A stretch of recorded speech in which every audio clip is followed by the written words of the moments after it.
It begins. Black Friday has turned into just November deals, and there's already enough that I think it's worth talking about in this video. Let's start with graphics cards, but I've got something for at least every main component you would need to build a gaming PC. So let's start with graphics cards. The RTX 5070 has an MSRP of $550. It's currently available $50 below that, plus if you're willing to deal with rebates, an additional $20 off at $480, being a $70 discount. So whether you call it a $50 off or $70 off, either way, that's significantly below MSRP. Now, the 5070 is a very powerful 1440p or 1080p graphics card. It does have 12 gigabytes of VRAM, though. AMD has their 9070 XT also available at a much lower price than it usually is. This is MSRP, not below MSRP, but the 9070 XT was famously really like the MSRP seemed to be a promotional launch price available in limited quantity, and then it was regularly priced between $700 to $800 for many months after that. It's only been recently, it's hit the mid 600s on a regular basis, and it's only just now that I'm starting to see it actually sit in stock at any reasonable quantity for any reasonable length of time at its $600 MSRP. Now, the 9070 XT at its MSRP against the 5070 at its MSRP, I would easily steer you in the 9070 XT direction. However, this is getting a lot more separation, $100 to $120 of separation depending on how you value that rebate.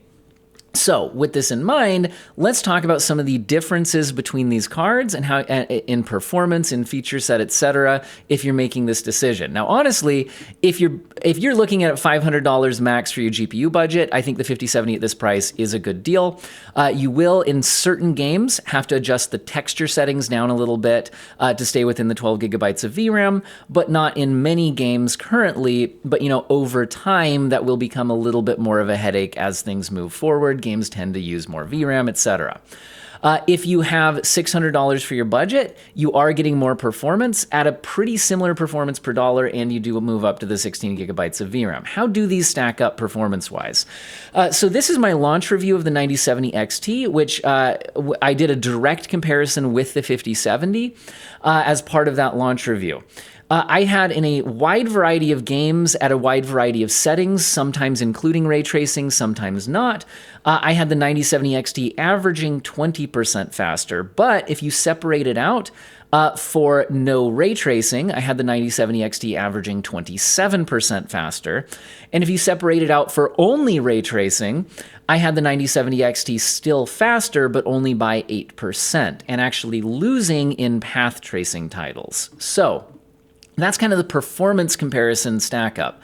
Now, if we look at current pricing, at 600 versus 500, you're spending 20% more money for what amounts to about 20% more performance. A bit more if you're not ray tracing, less if you are ray tracing, and actually worse performance if you're path tracing. 5070 is kind of borderline for path tracing. If you use enough upscaling and maybe some frame gen, some people will find the path tracing experience acceptable. Others would find it a bit lower than they'd want. Now, if you value the rebate, we're now looking at 25% more money for about 20% more performance, including a mix of RT and non-RT, which I think is fair for games released these days. Many of them have RT. And then if you just always turn off RT, you're getting 27% more performance for 25% more money. Now, but you also, again, do get the increased VRAM, which I don't think should be ignored. However, you're also getting the difference in feature set. In my testing, DLSS 4 upscaling, we're not talking frame gen at this point, does look a little bit better than FSR 4, but FSR 4 looks good enough that it's extremely usable, not a major disadvantage. And AMD has been doing a very good job of increasing game support since launch, to where now pretty much any game that had at least FSR 3.1 integrated, it's pretty easy to flip a driver toggle. Now you've got FSR 4. That being said, there's a lot of older titles that didn't get upgraded to FSR 3.1 or later, which still don't have native FSR 4 support. You can use pretty simple mods like Optiscaler to get that support as long as the game has DLSS or FSR or XeSS integrated natively. but it is kind of a bit more of a hassle than on the NVIDIA GPUs. When we talk about frame generation, I still prefer NVIDIA's option, and it also has some multi-frame gen modes, which I'm less sold on, but they do have it, and AMD currently doesn't. So NVIDIA does generally have a better ecosystem overall for game support and software support. AMD has been improving that greatly recently, but is still not on the same level. So these are offering similar performance per dollar. AMD's main selling point would be the increase to VRAM, and just it is more performance if you have the more money in your budget, but not better performance per dollar. And then the NVIDIA's selling point would be it's just less money overall if that's your budget, and you do get into the NVIDIA ecosystem. So I would say these both make sense. Look at which one makes sense for your budget or your preferences on those differences. If you're like, yeah, $500-600, I don't have that for a GPU, man. If you're closer to $200, the best deal I can find right now is the Intel Arc B580. The Nitro C version at B&H Photo is currently $235. The MSRP was $250, and for a long time these were available, at least in the United States, closer to $300 plus, at which point I don't think they made sense. Also, to sweeten the deal, Intel is currently offering a game bundle, which is offered on this model, and it's actually pretty good game options. Now, you only get one of the 4 game options, but some of these options might actually be games you would be interested in buying and playing. Battlefield 6 is one of them. I've been really enjoying Battlefield 6. A lot of people do. Popular game. There you go. If you were going to buy Battlefield 6 anyway, then this is giving you additional value. Also, Dying Light the Beast does also seem like a good quality game. I played a bit of it. I haven't gotten super far into it myself, but it seems to be popular online. High Steam concurrent player count numbers, even sustaining beyond launch. So that's definitely another one to look at. Assassin's Creed Shadows. Assassin's Creed games are always popular, but also always have a lot of detractors. Maybe you're an Assassin's Creed fan, maybe you're not. And then Civilization 7. I've been a longtime Civilization fan, but I haven't given this one a shot yet because I'm hoping they improve it based on the reviews I've seen initially. Anyway, so if any of those 4, remember you only get to choose one, sound interesting, that actually really does make this a pretty interesting value for somebody looking to get into playing one of those games. Maybe your current PC doesn't do a good job. B580 is not amazingly performant, but it's also getting you 12 gigabytes of VRAM in a price class where competitors are only offering 8. So that's another interesting thing. Intel's drivers have gotten noticeably better over time. They're still not on the same level as AMD or NVIDIA. And you will encounter more issues with games. Also, another thing to think about is they require resizable bar support to function at any reasonable level. So if you're on a very old system, double check that you have resizable bar support, even if you maybe need a BIOS update on your motherboard. Otherwise, you just should not consider buying an Intel GPU if you do not have resizable bar support. Anyway. Now, let's say you're thinking about a monitor upgrade, or maybe if you're buying one of these powerful 1440p GPUs, you want a better 1440p monitor. The monitor space is actually pretty interesting right now because OLED monitors are coming way down in price, and it's getting more and more competitive, so sometimes you flash some really good deals. I'm currently seeing the Gigabyte MO27Q2, which is a 27-inch QD OLED monitor that hits 240 hertz. So this would be very good for all sorts of use cases. One reason this is getting pushed down is the latest batch of 1440p QD OLEDs usually can hit like 360 hertz plus, which means that the 240 hertz models are getting discounted. But at 240 hertz, honestly, unless you're one of those like top 0.1% of esports gamers, like 240 hertz is plenty, and $432 for this actually is a pretty great deal. This also has a KVM. Anyway, so there's a lot of good stuff here. I looked up reviews. My favorite review outlet for monitors is Monitors Unboxed, really high quality testing. And the main conclusion here is really just that at its launch price of $600, there could have been better options at that price. So it really does come down to the price. And at this price, I would say this is kind of a no-brainer. This is the lowest priced 1440p OLED I can find anywhere right now. And at that price, it's pretty good. Anyway, Now, by the way, with today's video, I am an Amazon affiliate, so I'll post links to everything. The Amazon affiliate links, I could earn money on qualifying purchases at no additional cost to you, but like I don't have any affiliate relationship with Newegg or B&H Photo or anything like that. So I'm just finding deals. None of this is sponsored. Anyway, I do want to make that clear. Now, if you're looking at building a PC right now, not just buying individual components, I am finding Newegg's PC bundle deals to actually be somewhat interesting. Let's take a look at this. So for example, if you're buying a new CPU right now, the 9600X at $205 is maybe not particularly interesting. Because, it's been lower, etc. Now, if you combo it with something, you gain an additional $10 off. Okay, $195, still not incredibly compelling. However, they're also bundling it right now with a Pure Rock Pro 320 millimeter rifle air cooler. I think those are, priced around $50-ish. I mean, there's competing air coolers that would get the job done for around $30 or so. I think some of the Thermalright coolers. So even if you didn't buy this model and you really only valued that at $30 or so, well, if you are building a PC, you don't already have a cooler, and you're going to spend $30 on a cooler, then once you take this $10 off, if you can bundle it with something else, to get it down to $195, and then value, it as like a $35-ish cooler, you're now down to about $160 on this CPU. So suddenly that starts making a lot of sense. Then, again, you have to bundle it with something. Well, if you're putting together a PC build, if you need a compatible motherboard for the CPU, well, Gigabyte's B650M Gaming Plus Wi-Fi, while obviously there are more feature-rich and etc. motherboards, this one does have built-in Wi-Fi, which is nice to have. Obviously, you could get a dongle or adapter, but that adds price and complexity.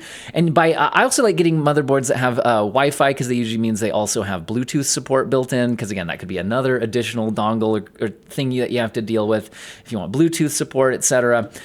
So that is interesting. Even just at $110, it is one of, if not the lowest priced B650M motherboards I've seen.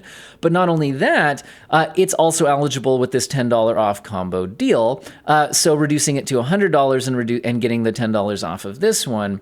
And then also, now this is somewhat interesting. Man, I wish this was slightly upgraded though. It's coming with free RAM. If you haven't looked at RAM prices recently, they have doubled in the last few weeks. It's insane. So if you're putting together a new build right now, unfortunately, buying the RAM is going to be way more expensive than it would have been if you were building a month ago. Now, I would recommend somebody spending this kind of money on a build to get 32 gigabytes of RAM as a 2x16 configuration, excuse me. But this is coming with free RAM, or bundled RAM, however you want to call it, at 2x8 sticks. Now, 16 gigabytes of RAM for gaming, especially if you're not running a bunch of, Chrome tabs and YouTube videos on a second monitor or something like that. If you just close crap and play the game, 16 gigabytes of RAM is mostly still fine in most situations. I just would like to have 32. Also, if you're spilling over VRAM, that goes to system RAM. So, maybe if you're taking advantage of this RAM bundle right now, maybe make sure you get the 16 gigabyte GPU. I don't know.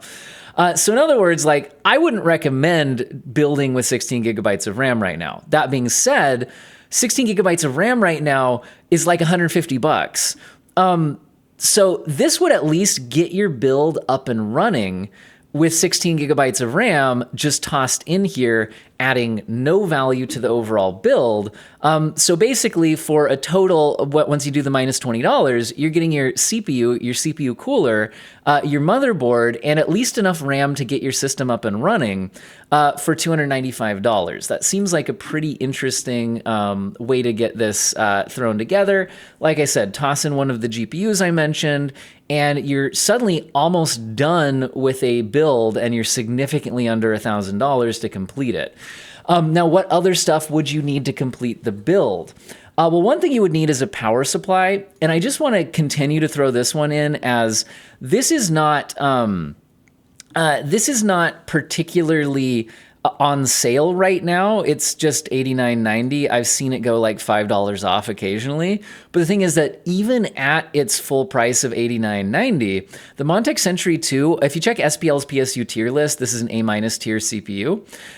It is Cybernetics Platinum rating, 10-year warranty, ATX 3.1 cables are already built in here. It's fully modular, 80 plus gold, 850 watts.